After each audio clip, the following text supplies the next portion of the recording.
कहते हैं ये हमारा शरीर है, ये हमारी भावनाएं हैं, ये हमारी बुद्धि है,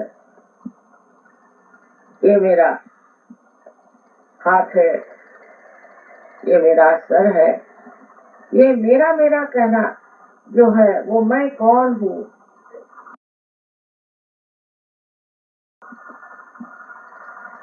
वही सत्य।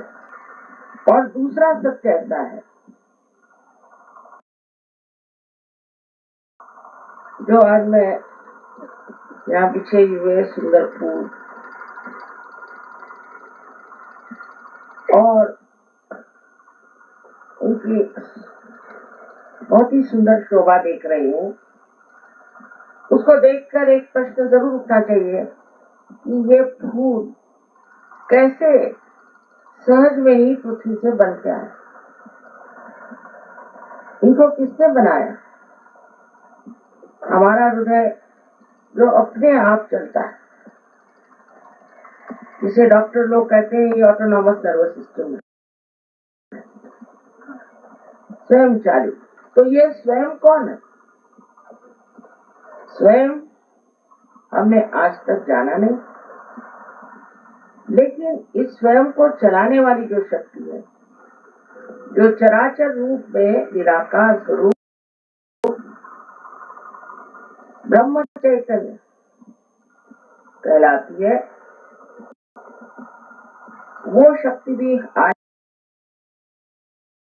तक हमने जानी नहीं। उस शक्ति को भी जाना और उससे अपना योग घटित होना, यही सहज योग। सह माने आपके साथ और ज माने पैदा हुआ। आपके साथ पैदा हुआ ये अधिकार, अरे मनुष्य का ये अधिकार है कि वो इस सर्व तरफ फैली हुई ब्रह्म चैतन्य शक्ति को प्राप्त करे, उससे संबंधित हो, यही योग है। यही मनुष्य के जीवन के लक्ष्य है। जब तक ये घटित नहीं होगा आपको कोई समाधान नहीं मिल सकता, चाहे आप पूछो। कभी कभी इंसान है वो सोचता है कि हमें अगर पैसा मिल जाए या कोई पॉलिटिकल पावर मिल जाए तो हम सुखी हो जाएंगे। कभी नहीं। सुख का निदान आपकी आत्मा है, वहीं से ये आनंद का सागर बहता है।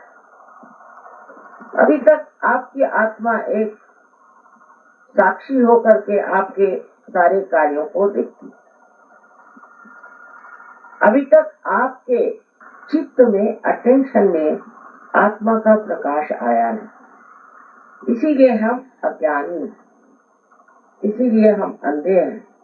कबीरदास कहते हैं कैसे समझाऊं सब जग अंधा। ये मुश्किलें संतों को हुई, लेकिन आज वो दिन आ गया है जब हमें वो सूक्ष्म दृष्टि प्राप्त हो सके। एकदम सहज है बात, सहज में ही ये चीज घटित है। कुंडलिनी के बारे में अनादि काल से लोगों ने मेहनत की। मैं जो करने जा रही हूँ या कह रही हूँ ये कोई नई बात नहीं, बस इतना ही फर्क है कि आजकल के जमाने में ये चीज सामूहिकता से घटित हो गई, लेकिन पहले नाथ पंथियों में कुंडलिनी का जागरण एक गुरु का एक ही चेला होता, और ये बात किसी को बताई नहीं जाती। 12वीं शताब्दी में ज्ञानेश्वर जी ने अपने गुरु से इजाजत मांगी कि आप मुझे कृपया इसके बारे में लिखने तो दीजिए, लिखने में क्या है। तब उन्होंने ज्ञानेश्वरी में 6वीं अध्याय में 6वां अध्याय जो उसमें लिखा, लेकिन धर्म मार्तंडों को तो मालूम नहीं था कुंडलिनी क्या चीज है या इसे जागरण कैसे करना, तो उन्होंने कहा ये निषिद्ध है। फिर 16वीं शताब्दी में आप जानते हैं अपने यहाँ अनेक साधु संत हो गए। महाराष्ट्र में भी बहुत साधु संत हुए और गुरु नानक का भी इतने ही गुरु, सच्चे गुरु हमारे भारतवर्ष में है।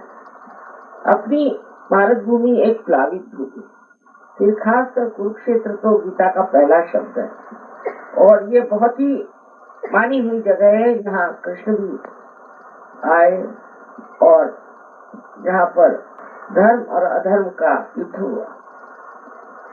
इसमें धर्म की जीत होगी, लेकिन धीरे धीरे हर चीज अपने देश में बुलाई गई और बुलाते बुलाते हम लोग इतने दूर हट गए हैं कि अतीत में जो कुछ भी हमने पाया है वो एक अदृश्य हो गया। ये विराजमान है यहाँ, आप जानते हैं कि यहाँ का परम चैतन्य इतना प्रबल है।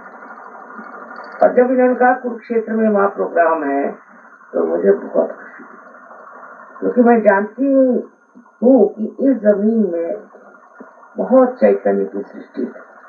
अभी तक आप लोग भी नहीं जानते। अगर आप इस भारतवर्ष में पैदा हुए हैं तो ये महान पुण्यों की वजह, पूर्व जन्मों के अनेक पुण्यों की वजह से आप इस भारत भूमि में पैदा, और इसका आपको प्रत्यक्ष भी दिखाई देगा। सहज के बारे में आपको बताया गया है कि आपके अंदर कुंडलिनी नाम की शक्ति, और ये शक्ति जागृत होने से 6 चक्रों को भेद करके, 6 चक्रों को भेद करके ब्रह्मरंध्र जो यहाँ पर है उसे भेद करके तालु से उसकी वो जो चारों तरफ फैली हुई ये चैतन्य सृष्टि है उससे उसको एकाकारिता, उसे योग है। इसमें समझने की बात यह है कि इस पृथ्वी पर हम लोग ध्यान दें कि एक बीज को अगर ये पृथ्वी माता के उदर में हम डाल दें तो वो अपने आप सहज में ही पनप आता है। कैसे आता है?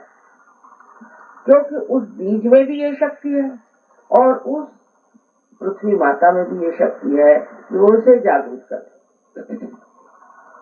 रामदास स्वामी जो शिवाजी के गुरु थे, उससे किसी ने पूछा कि कुंडलिनी जागरण में कितना समय लगता है। उनका तत्क्षण माने उस क्षण पर वो लेने वाला भी चाहिए और देने वाला भी।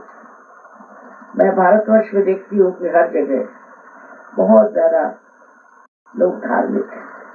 हम लोग यहाँ बैठे बैठे जानते नहीं कि प्रदेश में इन लोगों की कितनी अंदरूनी हालत खराब, अंदर से ये लोग खोखले हुए चले जा रहे। ये दुर्दशा इनकी है कि इस छोटे से भाषण में मैं सब बता नहीं सकती, लेकिन बेचारे इतने त्रस्त हैं क्योंकि इनके संस्कृति में ही कोई धर्म नहीं रहता, कोई परमात्मा का विचार नहीं रहता, कोई उनसे भय नहीं रहता, और जिसके मनमानी चाहे करते रहते कि हम स्वतंत्र हैं।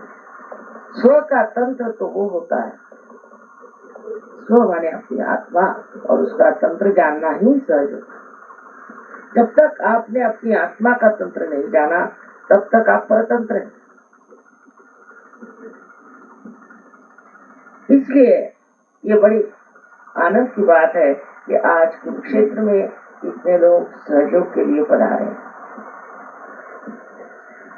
हमने सोचा था कि कभी न कभी हरियाणा में भी जाना होगा ही, और ऐसी घटना घटित हो गई।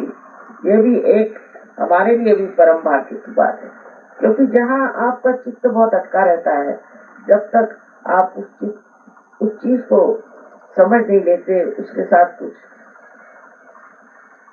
ठीक से इंतजाम नहीं कर देते, आपको लगता है कि अभी ये प्रदेश बचा हुआ है, ये प्रदेश जरूर देखना है, यहाँ जाना है।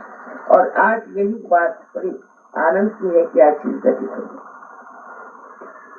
इसमें कोई बुद्धि चातुर्य नहीं, कोई विचार करने की जरूरत नहीं। कुंडलिनी आपकी अपनी माँ है, हरेक की अपनी माँ है, व्यक्तिगत इंडिविजुअल, और वो सब आपके बारे में जानती है, आपके पूर्व जन्म के बारे में सब कुछ, आप कैसे हैं क्या है वो सब, आपकी तकलीफें भी जानती है, आपकी गलतियां भी जानती है, और वो आतुर है कि आपको या आपका पुनर्जन्म दे। इसमें मेरा लेना देना कुछ नहीं। मैं तो जैसे एक जला हुआ दीप दूसरे दीप को जला देता है, उसी प्रकार आप भी कर। जब आप जागरूक हो जाएंगे तो आप भी एक दूसरे को जगा सकते हैं, और इसी तरह से ये सबको जागरूक करने का, प्रकाशित करने का कार्य आप भी कर सकते हैं। ये शक्ति आपके अंदर है। आपके अंदर अनेक शक्तियां हैं जिसके बारे में आपको मालूमात ही नहीं कि आप क्या क्या कर सकते हैं। सबसे पहले तो पुनर्जन्म के जागरण से आपकी शारीरिक स्थिति ठीक हो जाती है। ये बात सत्य है कि सहयोग से हर तरह की बीमारियां ठीक हुई, उसका कोई अंदाज ही नहीं लगा सकता और कोई कह ही नहीं सकता। दूसरी बात यह है कि मानसिक बहुत लोगों को तकलीफ होती है, और मानसिक तकलीफों से लोग पागल भी हो जाते हैं, वो भी सहयोग से ठीक हुई। तीसरे, जिसे साइकोसोमैटिक कहते हैं, कि जिसमें आपकी शारीरिक तथा आपकी मानसिक दोनों विकृति एक साथ हो जाती है, ऐसी भी बीमारियां सहयोग से ठीक हो, इसमें कोई शंका नहीं।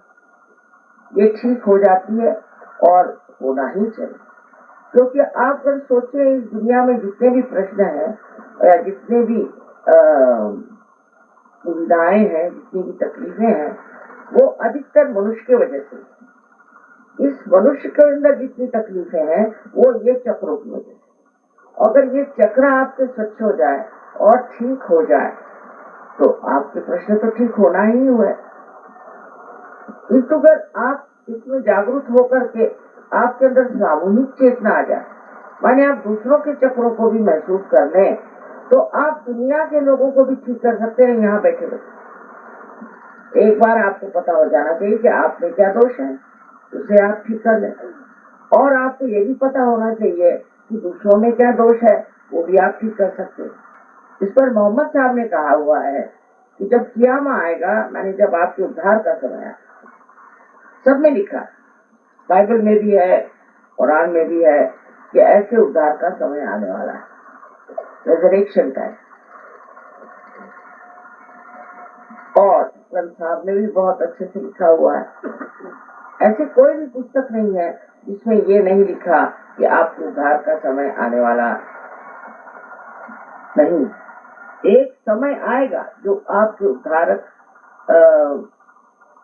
स्थिति को पहुंचा देगा। वो समय आज आया होगा, और इस समय में कहीं ये कार्य हो रहा है तो होना ही हो। हर एक चीज समय से होती है। कृष्ण का समय और था, संतों का समय और था, ईसा का समय और था, और आज का समय ये। इस समय आपका उद्धार होना आवश्यक है।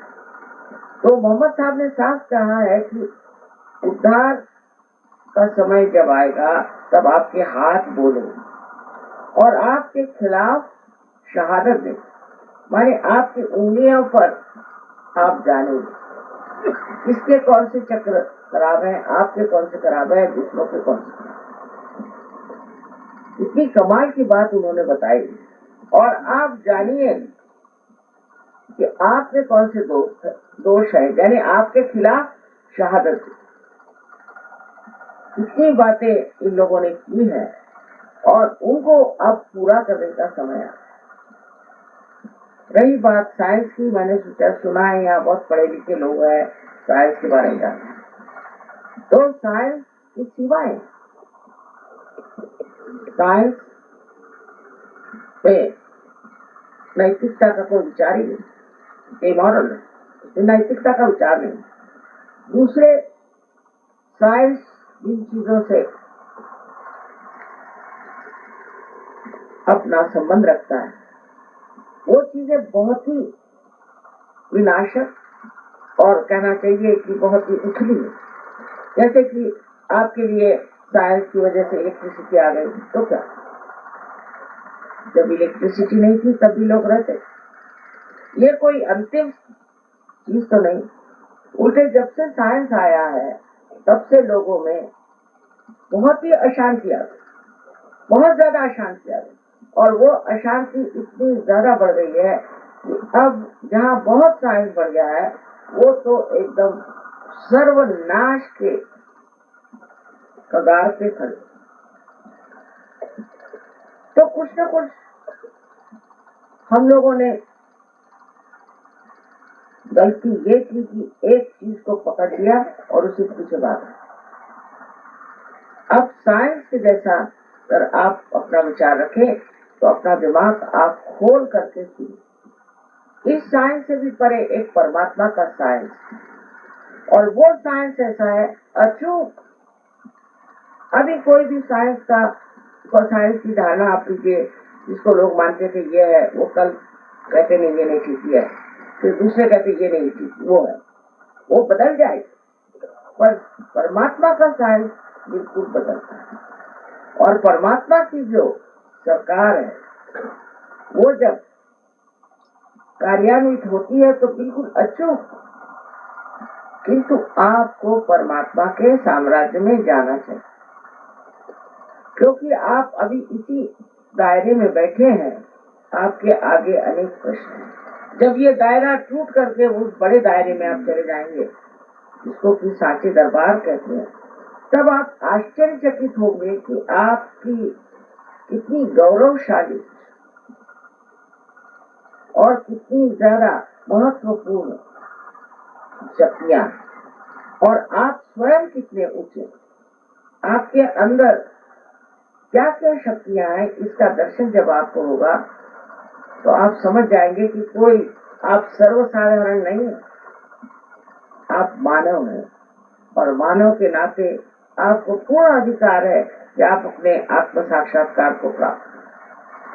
हाँ, दुनिया में लोग जरूर कहेंगे कि तुम पापी हो, तुम फलाना हो ठिकाना हो, ये तो कहने वाले यही सब पापी। अरे आप मनुष्य हैं, कोई भगवान तो नहीं। मनुष्य गलती कर सकता है, कोई आप भगवान होते तो फिर कहना जरूरी था, किंतु आप तो मनुष्य हैं, और मनुष्य की गलतियां करना उसका स्वभाव धर्म है। लेकिन ये जो परम चैतन्य की मैं बात कर रही हूँ, ये तो क्षमा का सागर है। आप ऐसी कौन सी गलती कर सकते हैं जो इसको पूरी तरह से नष्ट न करे? ऐसी कोई सी गलती आप कर ही नहीं सकते। जो आपके अंदर गलतियां हैं वो पूरी तरह से नष्ट कर दें। तो जो लोग ये सोचते हैं कि हम कैसे पार हो सकते हैं, हमें कैसे आत्म साक्षात्कार मिल सकता है, हम तो ऐसे आदमी हैं, हम वैसे आदमी, ये सब सोचना छोड़िए। ये बहुत ही गलत धारणा है कि मनुष्य अपने को नीचा देखे और सोचे कि मैंने ये गलती की, वो गलती की। जो भी गलती हो जाए उसको उसी वक्त देख लेना चाहिए, कब। दूसरी चीज मनुष्य में जो है वो माफ नहीं कर सकता। आखिर आप माफ करें या न करें, आप कुछ करते नहीं, आप क्या करते? लेकिन जब आप माफ नहीं करते तब आप गलत हाथों में चलते, क्योंकि जिसको आपने माफ नहीं किया उसी के बारे में सोच सोच के आप अपने ही को दुख देते हैं, तो उससे आपको सुख तो होता नहीं। इससे बेहतर है कि उसको आप माफ कर दें और परमात्मा पे छोड़। लोग बोलते हैं बहुत कठिन है। अरे भाई, कठिन क्या है? एक मिथ्या चीज को आप पकड़े, उसको छोड़िए, और ये अपने आप सहज में आपको आश्चर्य होगा कि अपने आप आपके अंदर की जो भी विनाशकारी चीजें हैं सब नष्ट हो। अगर हम कहें आप ये छोड़ दो, वो छोड़ दो, तो आधे लोग उठ के चले जाएंगे। तो हम कहते कुछ मत छोड़ो, तुम्हारे अंदर प्रकाश जागृत होगा।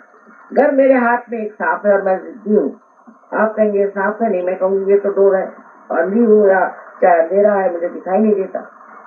तो जिद करे उसको, सांप को पकड़ी रहूंगी जब तक वो सांप मुझे काट न ले, मैं छोड़ूंगी। लेकिन जब थोड़ा सा भी प्रकाश आ जाए तो मैं अपने आप से ही उस सांप को छोड़ूंगी। इसी प्रकार आपके अंदर जो अनेक दोष हैं वो अपने आप छूटता है। अब यहाँ बहुत से परदेशी बैठे हुए हैं, जैसे बहुत से लोग ड्रग्स लेते थे, बहुत ज्यादा, और वो एक रात में उनका छूट। क्योंकि कोई चीज छोड़ने के लिए भी हम समर्थ नहीं, हमारे अंदर शक्ति नहीं, लेकिन अपने ही आप सारी ही परेशानियां भी छूट जाती, वो छोड़ के भाग जाती है। जैसे कहते हैं कि परेशानियों को परेशानियां, वही छोड़ के भाग जाती। ये कैसे घटित होता है? क्योंकि आप आत्मा स्वरूप सर्वसमर्थ होता है और आपका संबंध उस चैतन्य से होता है जो सारे ही कार्य करता है। ये चैतन्य हर चीज जानता है, हर एक के बारे में सोचता है। देखिए, ये गुलाब का फूल है तो वो गुलाब के ही पेड़ में लगता है, उसकी जो ऊंचाई है वो उसी ऊंचाई तक होता है। और आम का